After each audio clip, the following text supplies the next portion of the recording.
Hey guys, welcome back to another video. So today I have this Lego Polar Express 284 Berkshire Mock, and I tried to make it as realistic to the book as possible. I tried to make it as realistic as possible to the book instead of the movie or whatever, or even to the real life Pure Market 1225. And it has 4 passenger cars, and I'm most likely gonna try to put this on Lego Ideas. Alright, so, I guess starting off with the locomotive. So, looks pretty complex. I think this is one of the best locomotives I've built. I say that, like, every time, but, like, actually. So, here on the bottom, it looks like this. And this is a new complex system of articulating thing. It's got the giant pipe with the little pipe, and then that little thin pipe that goes somewhere, just like on the cover of the book. And I try to make it as realistic to the book as possible, but in the Cat 1225 wheelbase, because I think in the book it's a 282 instead of a 284. So yeah, it's got the rods, it's got the pistons, it's got the front cow catcher wheels, the light, the funnel, bell, the steam dome, the whistle, and then like sand dome, and then here's the firebox.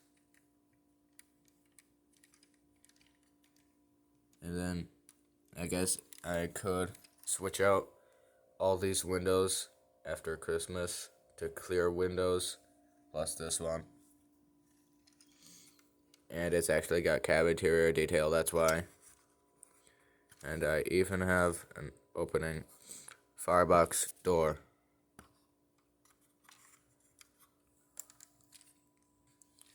And on the other side, here's what it looks like. Just the other side, it really isn't depicted in the book. But that's basically that.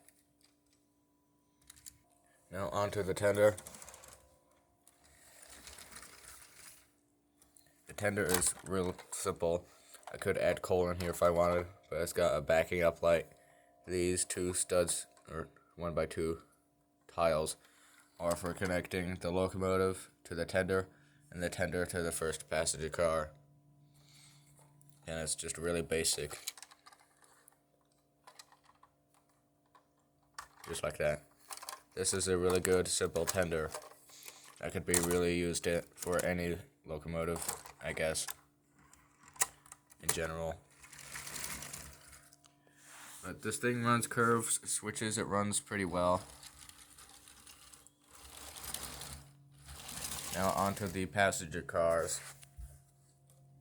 So there's 4 of them. They all look really similar. Just the underside is just gray. And then the doors that are in one stud, the windows. I do see that I could have made all these cars, except for the observation car, like 2 studs longer, and it would have been even, and not have this weird double red space here. But that's the first passenger car. Then the second and third passenger car are connected by this. Just a simple Technic bar. And then onto the observation car. This one's like a little longer than the rest of them.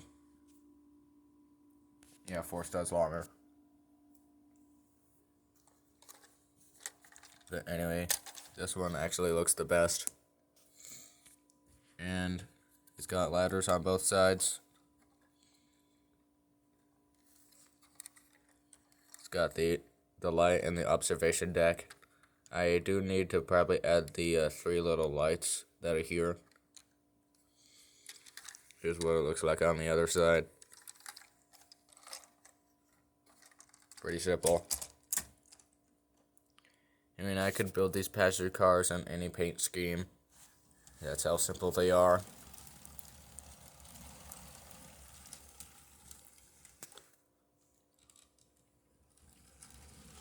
But just a running test of this whole thing.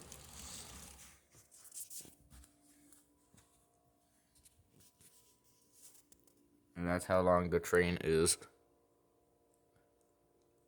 If I made this into a LEGO idea set, I doubt that LEGO would include all 4 passenger cars. Maybe 3 or 2 of them. But that's a minifigure compared to this thing. The conductor. Even though he has a red hat.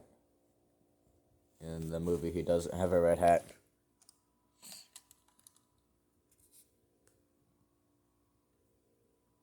Anyway, time for the curves and switches part.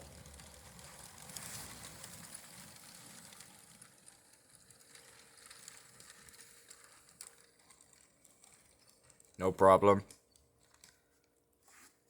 And I am further advancing in my LEGO train technology of how to make them more simpler. Not exactly simpler, but more compact and more realistic looking. But now it's time to run the Polar Express.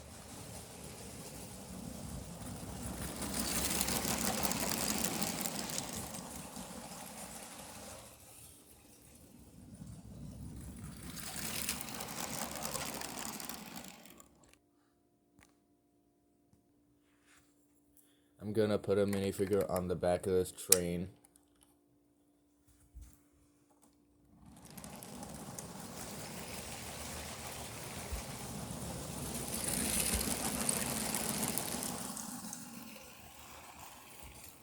That's just about the top speed of this thing before derailing on curves.